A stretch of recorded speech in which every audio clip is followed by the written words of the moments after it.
We just want to emphasize some things about the strength of David when he saw that the armies were mocked. They made a mockery. Check it out, man.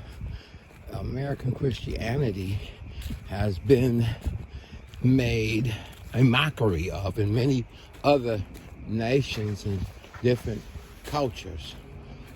Why? Because of the thing that follows the history.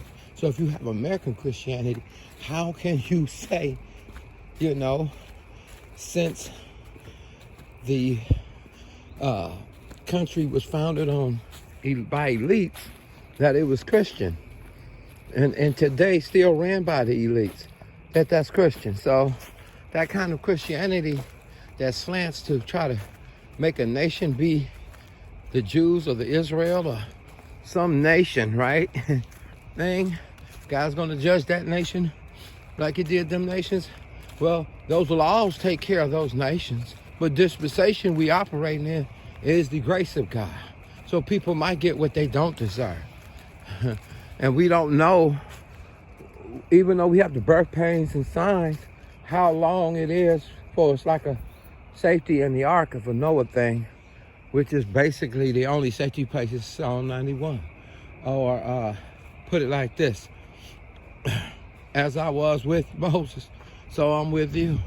And you now have to have a personal relationship and with your Creator to know this next step. Because if you miss a step, it could cost you your life. We're in times like that. What about if they get intense? What if more plagues come?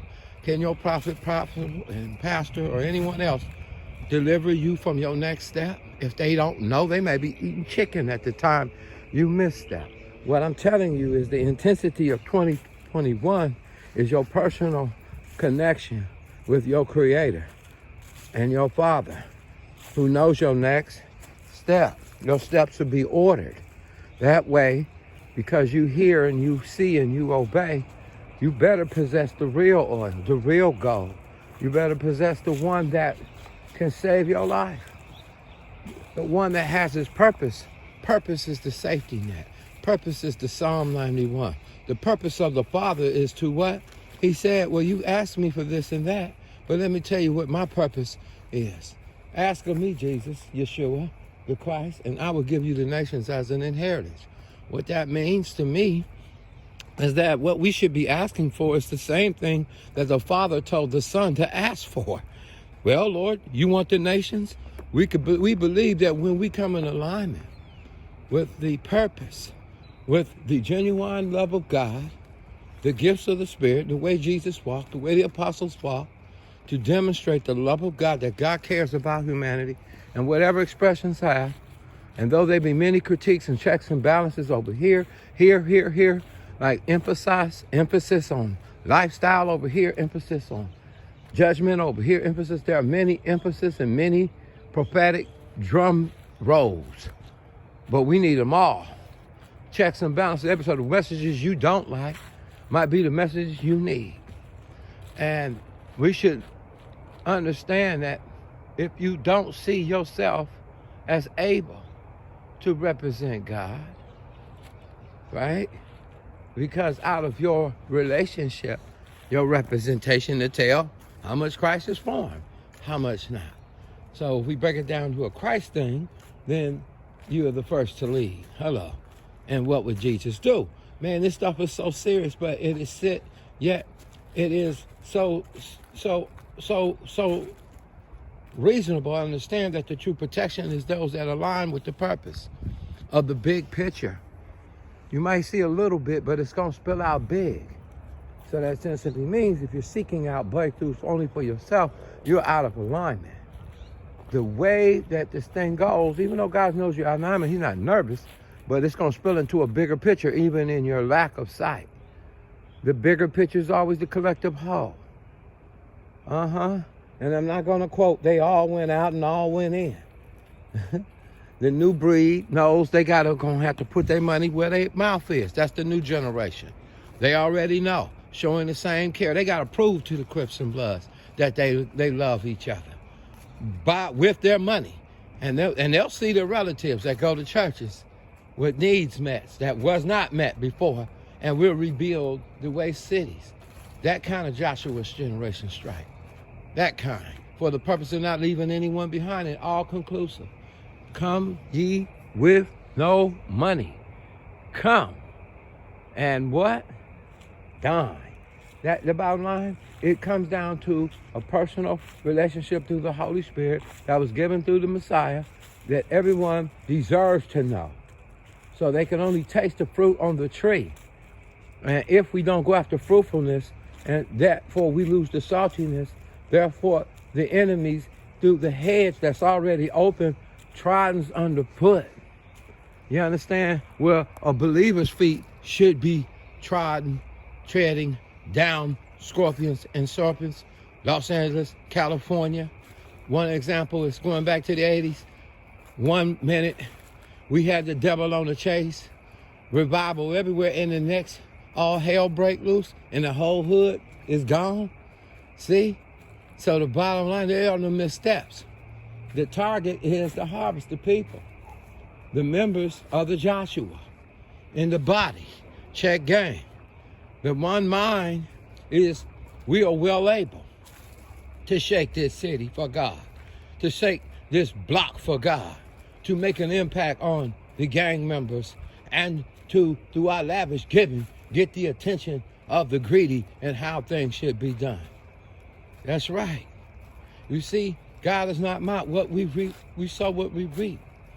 When you say something belongs to God, such as what happened when we look back in the day when they stood at the meeting in New York City and dedicated the ground to God.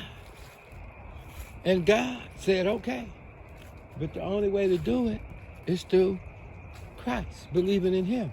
And through the Holy Spirit, you'll be able to do Acts 2:32 or 4:32. You know, be able to help people cancel debts. Be able to divide land equally. Be able to show people that each person is human, and that your humanness, we will exceed human kindness. We will come with supernatural kindness, forgiveness, patience, peace. We will come with something you ain't saw before. Something like doing something big, like redeeming and paying off medical debts and housing, and dealing with this with one heart, one intention, so that God may get the glory and thanksgiving may go up in praise to God. Now we got our praise on, Joshua 1. And once we get that praise on, guess what happens?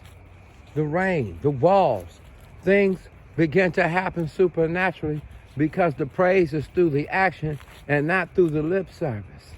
Listen, those kind of things make it thunder. Matter of fact, some said it thunder because you're moving into prophetic people. You are being what Moses said he would to God. They all be prophets. Quit marveling at what you see in the gifting of men, but marvel at who that same kingdom. No, it is in you. So what's wrong with that?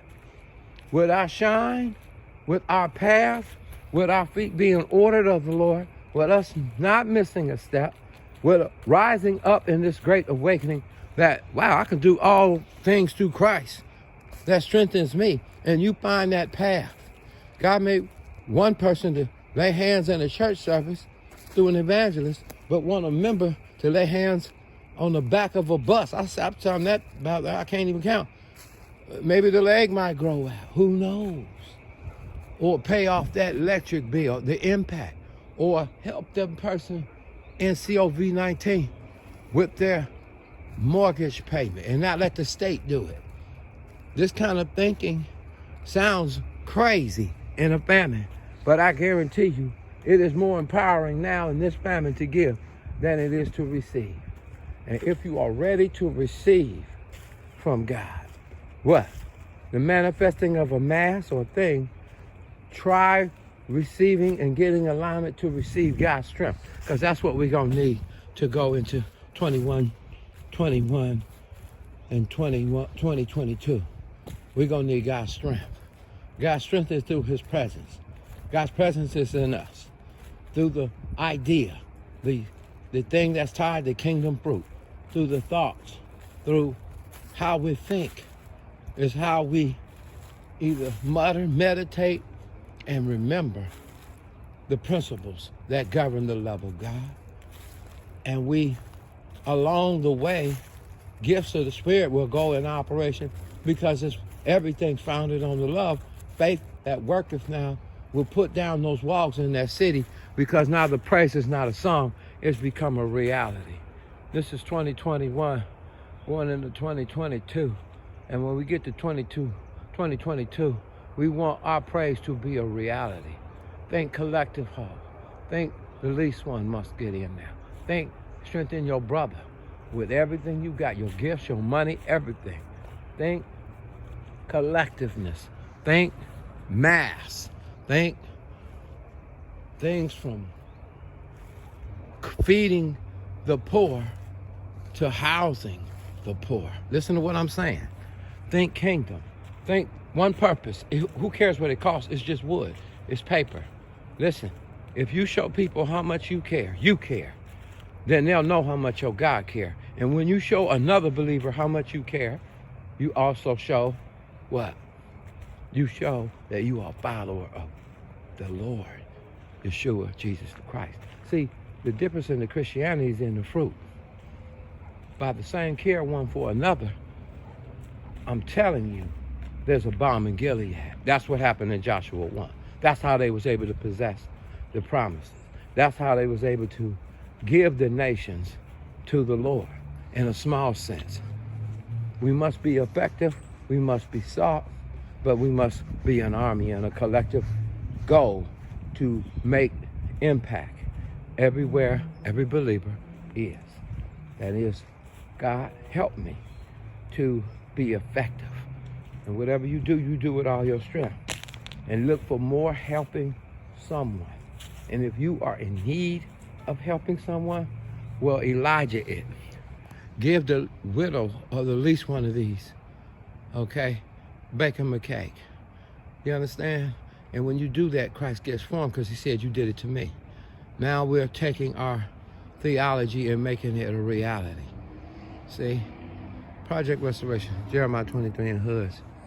We got to make the cut, but we got to be prepared for 2022 by what we do in 2021 because we got clarity in 2020. God bless you. Jeremiah 23 and Hoods.